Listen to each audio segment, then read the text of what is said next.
అంటే ముందు 1వ తారీఖు అనుకున్నప్పుడు అందరూ ఏమన్నారంటే మీరు వస్తే ఇది మాకు ఈ రిలీఫ్ ఆపరేషన్స్కి ఇబ్బంది అయిపోద్ది, మాకు దయచేసి మీరు ఈ రిలీఫ్ ఆపరేషన్ మీరు అడ్డం అయిపోతారని చెప్పేసి వారి సూచన మేరకు నేను ఆగిపోవాల్సి వచ్చింది.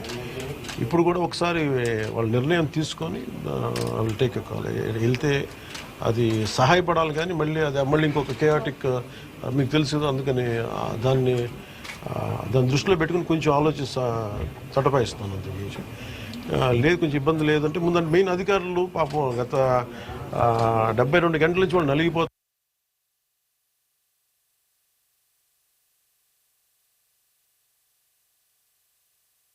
అని చెప్పి నేను దాన్ని దృష్టిలో పెట్టుకుని నేను స్వయంగా నేను పర్యవేక్షిస్తున్నాను.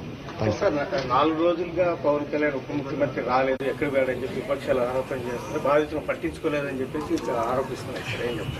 ఫిజికల్గా మీకు కనిపించడం పద్ధతి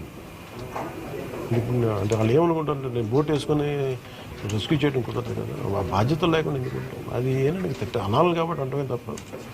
ఎంటైర్ మీరు చూస్తే మా పిఆర్ మెషినరీ, మన పిఆర్ పంచాయతీరాజ్ మెషినరీ మొత్తం ఎంటైర్ వర్క్ చేస్తాం మా సైడ్ నుంచి.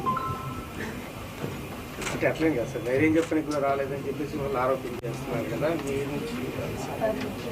అది నేను అట్లా అనుకోవట్లేదండి. అంటే ఏమైపోతుంది, ధైర్యం చెప్పడానికి వెళ్ళి ఒక్కసారి మీద పడ్డారు అనుకోండి, పరిస్థితులు ఎలా ఉంటాయంటే ఇప్పుడు నేను మొన్న పింఛా డ్యామ్ దీనికి వెళ్ళాను, నేను వెళ్ళి సహాయ కార్యక్రమం అంటే నేను ఒక ప్రత్యేకమైన పరిస్థితిలో ఉన్నాను, అది మీరు అర్థం చేసుకోవాలి.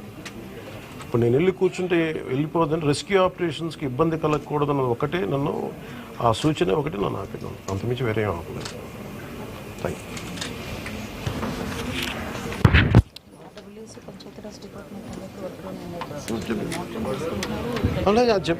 నిన్నే చెప్పాను అంటే పంచాయతీరాజ్ కానీ, రూరల్ వాటర్ సప్లై కానీ, ఇంజనీరింగ్ డిపార్ట్మెంట్ కానీ ఇవి కన్సిస్టెంట్గా పనిచేస్తున్నాయి in tandem with rescue operations.